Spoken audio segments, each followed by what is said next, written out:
Assalamualaikum warahmatullahi wabarakatuh. Waalaikumsalam warahmatullahi wabarakatuh.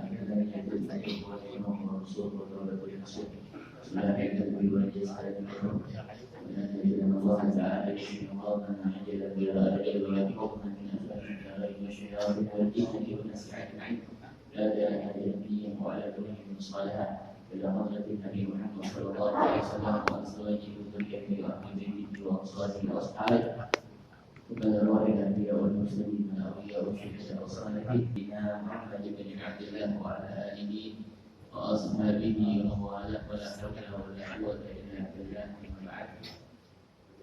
Yang saya hormati segenap para asatidzah, para murid, para pemimpin masyarakat, ketua DKM Musyawarah Seluruh Rakyat Bagusan, lebih khusus di antaranya orang tua kita, para haji, nah beliau Bapak Abdul Munir, guru-guru kuliah subuh di antaranya Kiai Mahmudi, Kiai Haji Mahdi Basir, Ustaz Abdul Hashim, orang tua kita Habib Abdullah bin Syekh Muhammad Saleh, Malik bin Tabrani,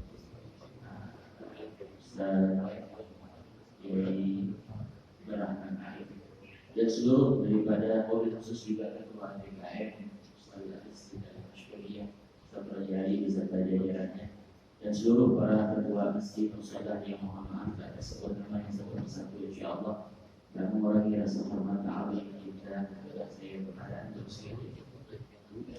meneruskan ma'asyiral hadirin rahimakumullah kajian kita Iskandaratul Jami'ah. Saya dari seorang ulama besar yaitu Habib Ahmad bin Zaid Al-Hasib. Bismillahirrahmanirrahim. Bala syaikhul musannif rahimahullah ta'ala wa ala min naf'abihi wa bi barakati ulumihi wa bi kulli syara'i amin radhiyallahu ta'ala anhu. Kalau tak salah kemarin terakhir masih tentang bab tauhid dan ingin masuk ke dalam fase fikih. Ya, jadi kitab ini memang ada 3 ilmu, yaitu pertama tauhid, kedua fikih, ketiga adalah ilmu tasawuf, 5 Islam, ihsan. Dan kenapa didahulukan tauhid? Karena memang tauhid salah satu ilmu yang harus kita pelajari, bahkan pertama kali harus kita pelajari. Bagaimana dalam kitab Jawahirul Tauhid dikatakan bahwa awal wajib ala insani ma'rifatul ilah bil istiqamah. Ya, salah satu ilmu yang harus kita utamakan kita pelajari adalah ilmu tauhid. Ya, karena fatal kalau kita salah bisa mengeluarkan kita dari Islam. Ya, yang berkaitan dengan akidah kita, tauhid kita kepada Allah Subhanahu wa taala ini asas yang menyelamatkan kita dari dunia sampai akhirat. Kemarin terakhir dikatakan dua jami umat Nabi Sayyidina Muhammad sallallahu alaihi wasallam. Di samping kemarin kita telah bahas kita harus mengimani yang namanya surga, yang namanya neraka harus kita imani. Ya, pasti ada yang namanya surga dan neraka. Enggak boleh kita ingkar. Tidak ada surga, tidak ada neraka, hukumnya bisa kafir. Ya, tapi adapun surga itu kayak gimana dan lain-lain, nah ini furu' al-aqidah. Sama seperti mizan timbangan, kita harus yakini bahwa ada namanya mizan. Ya, yang mahsyar ada mizan. Mizan bentuknya seperti apa, segede apa, nah itu furu'ul akidah. Boleh kita berbeda, tapi mizan masih ada. Nggak mungkin nggak ada. Nah ini kita harus gimana? Ya, jangan sampai ya kita masuk dalam pemahaman-pemahaman yang Anda katakan kemarin. Ya, sampai kita tidak mengimani salah satu rukun iman saja. Nah ini salah satu yang harus kita imani juga, kita harus percaya, meyakini bahwa semua yang dibawa oleh Nabi Muhammad SAW adalah kebenaran. Nggak boleh ada sedikit keraguan kita kepada Nabi Muhammad SAW. Nah, ini dimulai di zaman sekarang, itu mulai dibikin ragu, dibikin jauh sama para pemegang cahaya Nabi Muhammad SAW, pemegang sir Nabi Muhammad SAW, para ulama. Itu dibuat jauh dengan keturunannya, dengan pemahaman-pemahaman yang bermacam-macam. Mulai nanti kita dijauhi sama ulama terus, sehingga kita nanti di akhir kiamat, di akhir zaman tidak mempunyai pegangan lagi. Karena semua orang kita tidak percaya, guru kita tidak percaya, ya, keturunan Nabi kita tidak percaya, orang soleh kita tidak percaya, para kekasih Allah kita. Ada apa yang kita pegang? Google dan YouTube. Google dan YouTube. Sehingga kita kasar, di akhirat kita tidak selamat karena kita tidak mengakui guru-guru di hati akhir dakwah orang tua. Jangan sampai akidah yang dulu dididik sama kita punya orang tua, banyak para ulama, para guru-guru kita, sehingga tercemari dengan pemahaman-pemahaman sekarang yang tidak jelas syarat keguruannya. Kita ikuti para guru kita dan Kiai Mahmudin di sini, yang jelas syarat keguruan keilmuannya, Ustaz Adnan, Kiai Mahmudin dan lain-lain guru-guru kita semua. Jangan suka kita memecah belah atau kita keluar daripada pendapat para ulama kebanyakan. Hati-hati. Ya, dunia saat faj'alha wa akhirnya dimaksud saat lama kita di sini. Ya, yang kita bawa akidah keyakinan kita menghadap Allah Subhanahu wa taala. Ya, akan dipertanggungjawabkan setiap ucapan kita, gerak gerik kita di hadapan Allah Subhanahu wa taala. Nah, ini kita harus imani, harus kita yakini apa yang dibawa Nabi Muhammad itu semuanya benar. Dan hati-hati kita menyakiti sesuatu yang berkaitan dengan Nabi Muhammad. Ya, menghina Al-Quran, yang menaruh Al-Quran di lantai. Ini kadang-kadang suka habis baca tahlil dan taruh Yasin di mana? Allah. Hati-hati. Kalau Allah Subhanahu wa taala dimuliakan. Dikatakan dalam salah satu makalah, man asyara al-ashraf asya musyarrafan wa mu'asyara al-andali ghayra musyarrafin. Alam tara jadal hakira muqabbilan lama sara jadal mustafid. Katakan kata ulama, siapa orang yang bergaul sama orang mulia akan jadi mulia. Tidak bergaul sama kiai, tidak bergaul sama ulama, kita akan ikut menjadi mulia. Ya, minimal kalau kita duduk samping kiai, kira-kira besoknya Garuda masih putih. Garuda ini perintah juga. Buahnya kira-kira yang pisang ambon atau pisang raja. Cara aja kita sama kiai dengan nama apa ini. Kecipratan di dunia aja kecipratan, lalu bagaimana di akhirat? Tapi sebaliknya, wa mu'asyir al-andal, ghayra musyarrafi, orang yang bergaul sama orang tak baik, hati bisa ketularan. Bakal jadi tidak. Ya, bergaul mohon maaf, ya, kita tukang sampah, ya, belah sampah, pakai ke bawah, kecipratan itu dia bawa. Lihat. Alam tara jidal yang kira, tidak kalian lihat kulit yang hina, yang tak ada harganya. Moga bilan dicium-cium tu kulit, kafir dicium-cium, lama sara jidal musufi. Tatkala kafir tersebut menjadi kafirnya Al-Quran. Jadi kalau orang dulu kalau baca Al-Quran gimana? Oh, itu kita. Nah, jadi kita baca mau Allah. Di surah Allah Allah misalnya ini. Saya kan tiga orang dulu bisa dia kata subuh dia kata sehari dia baca. Kalau sekarang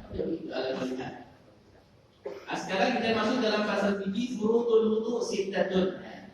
Yang diwajibkan dalam berwudu ada 6. Nah, ini kita harus perhatikannya. Karena ini salah satu yang bikin kita sah kita punya sholat. Kalau wudunya berantakan bagaimana sholatnya? Ya, wudu dulu. Ya, wudu kita harus perhatikan. Di sini katakan furudul wudu sittah. Hal yang diwajibkan dalam berwudu ada 6. Berarti mesti ada. Ya, nggak boleh salah satunya tidak ada. Ya, kalau tidak ada tidak dikatakan yang namanya wudu. Nah, bagaimana diambil dari mana? Diambil dari Al-Quran. Dalil 4 diambil dari dalil Al-Quran, 2 diambil dari hadis Nabi SAW. Ya, dalam Al-Quran kan ada 6. Allah Subhanahu wa taala berfirman, ya ayyuhalladzina amanu idza qumtum ila shalah faghsilu wujuhakum wa aydiyakum ila al-marafiq wamsahu bi ru'usikum wa arjulakum ila al-ka'bayn. Itu dari Al-Quran.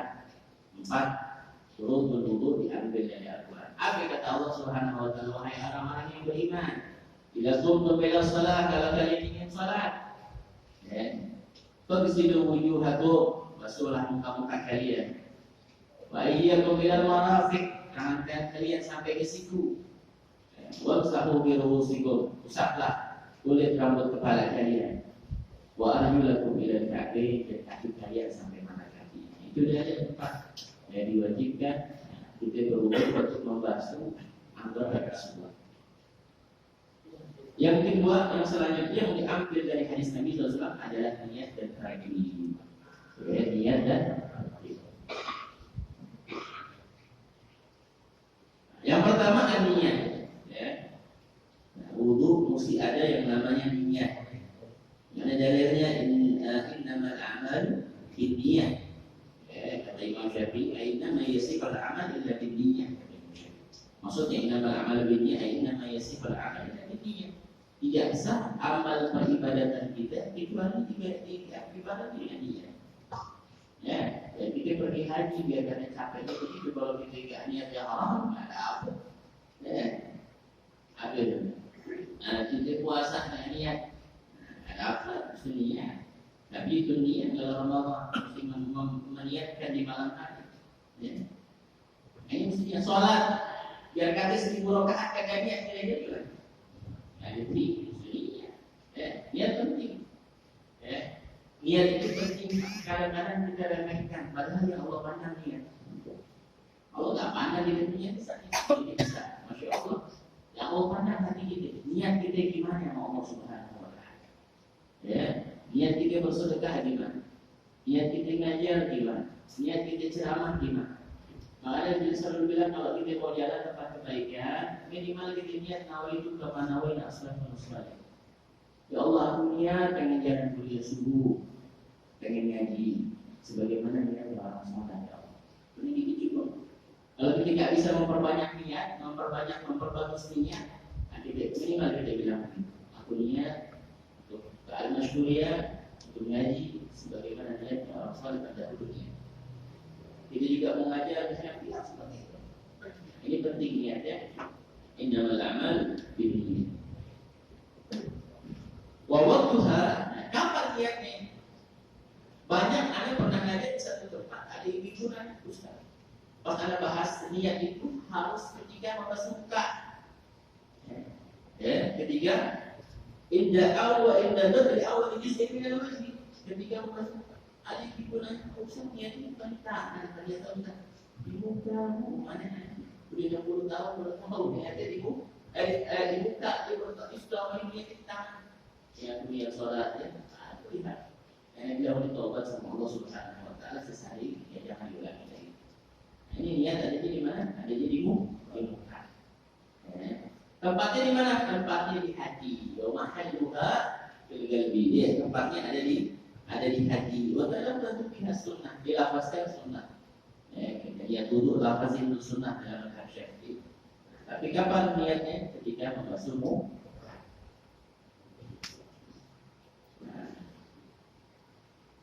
Wasadi basul wajhi. Dan yang kedua adalah membasuh wajah. Yang pertama niat, yang dulu mesti niat, yang misalnya niat mesti, dengan niat kata saya bukunya, ya sholatnya berakhir. Enggak saya juga. Yang kedua, ghuslul wajhi, membasuh wajah. Wajah. Yang disebut wajah mesti terbasuh oleh air. Yang disebut wajah. Yang disebut wajah apa? Yang disebut wajah itu min mana dari sya'ri ila muntahadatin. Dari itu tempat tumbuhnya rambut, ya tempat tumbuhnya rambut, sampai akhir tumbuhnya dagu. Nah, ini panjangnya. Nah, dari sini sampai sini mesti kena air. Ya, nggak boleh kena air. Ya. Dan lebarnya minal udhun ila udhun, dari kuping ke kuping. Dari sini sampai. Nah, ini wajib kena air semua.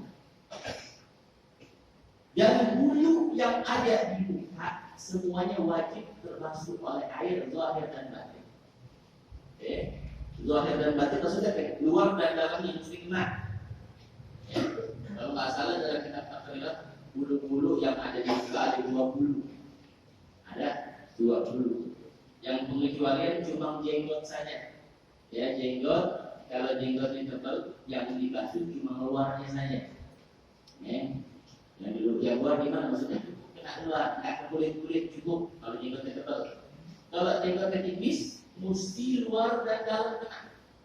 Jadi pengecualiannya bulu cuma 1 doang jenggot. Selebihnya wajib zahir dan batin. Alis, kumis, ya itu ada di bawah kelapanya. Itu wajib itu ini dalam kulit-kulitnya kena. Ya, alis. Nah, bulu pipi, bulu cabang, jenggot sini doang. Ya. Nah, apa gambarannya Ustaz tebal dan tipisnya? Nah, kalau kita bicara sama orang yang berjenggot, sekira-kira kulitnya bisa dilihat, maka tipis jenggot. Wajib dia basuh zahir dan batin. Tapi sekiranya kalau kita ngobrol sama orang dia punya jenggot, kulit jenggotnya, dagunya tak terlihat, maka dihukumkan jenggot dia terbang. Maka tidak wajib basuh sampai ke dalam dagu. Nah ini penting ya, jangan sampai salah satu daripada bagian muka kita tidak terbasuh dengan air.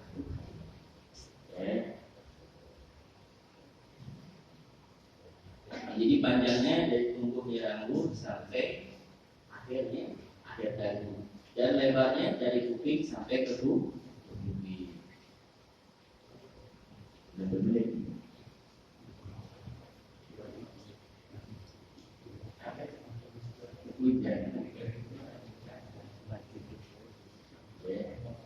Ada komputer senang ini. Biasanya susah dulu sih nyolek gitu. Biasanya dikit juga dia kan. Jadi yang kedua, samping detailnya, kedua membasuh wajah itu diambil dari kata bahasa Arab. Sumiyal wajhu wajhan di anna ini talqaul wajah. Dinamakan wajah itu wajah karena sering wajah. Kita wajah pakai muka pakai apa? Pakai muka disebutnya wajah, wajhun, wajah.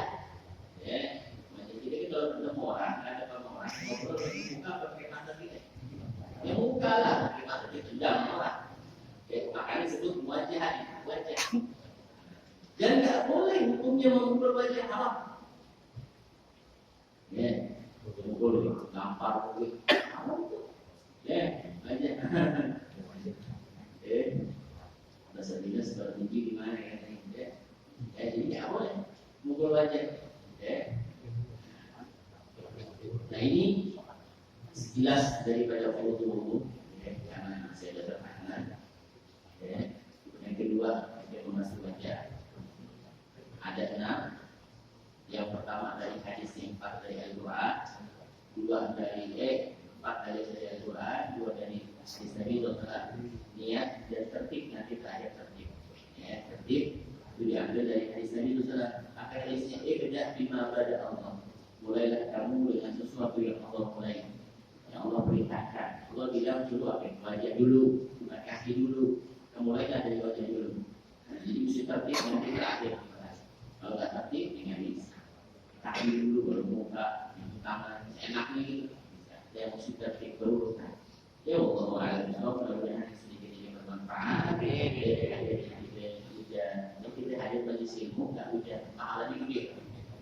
Makin hujan, makin gede. Apalagi sampai geledek ini, makin gede.